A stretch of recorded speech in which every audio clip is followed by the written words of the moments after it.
Mohammed Faishal Ibrahim's resignation was not triggered by a criminal offense. It came down to a different question. What standards should apply when a private interaction involves someone holding public office?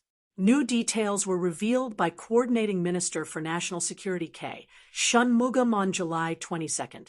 According to Shanmugam, Faishal had a series of online exchanges with a female member of the public. Faishal reportedly explained that he was concerned she might react negatively if he suddenly stopped communicating with her. But Shanmugam said Faishal's replies were objectively inappropriate and questionable. They appeared to encourage the interaction, and the woman reportedly understood them that way. When Faishal later tried to end the exchanges, she became upset. She then emailed Prime Minister Lawrence Wong with some messages and photographs, alleging that Faishal had harassed her. Faishal also made an allegation of harassment against the woman. The case was referred to the police. After the facts were reviewed and the Attorney General's chambers was consulted, the authorities assessed that neither party had committed a criminal offense. That distinction matters. Being cleared of criminal wrongdoing does not automatically mean someone has met the standards required of a minister or member of parliament.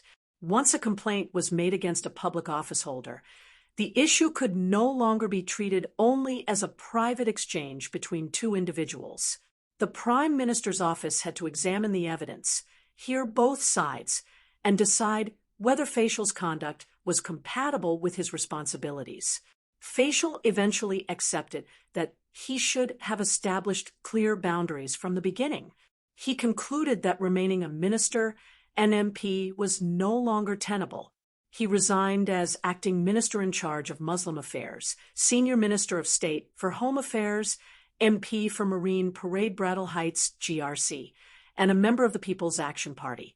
What makes this case especially difficult is the contrast between one serious lapse and 2 decades of public service. Shanmugam described Faishal as honest, humble, and deeply committed to residents. He highlighted Faishal's efforts to provide discounted groceries to lower-income families, use Chinese calligraphy to connect communities, and personally support residents during the COVID period.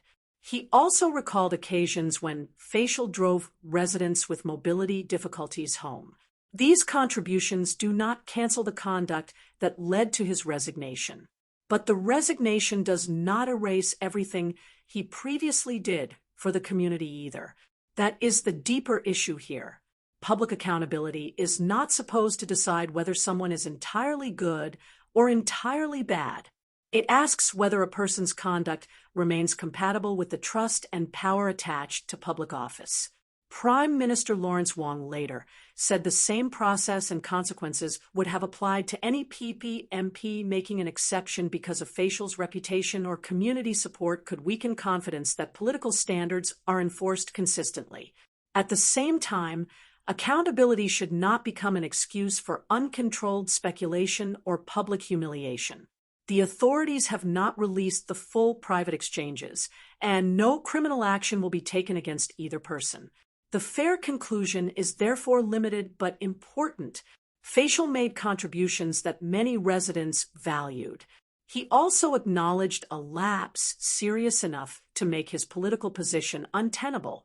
Do you think resignation was the right and proportionate outcome, or should there have been another way for him to remain in public service? Share your view respectfully, and stay informed by liking, sharing, and subscribing to 2230.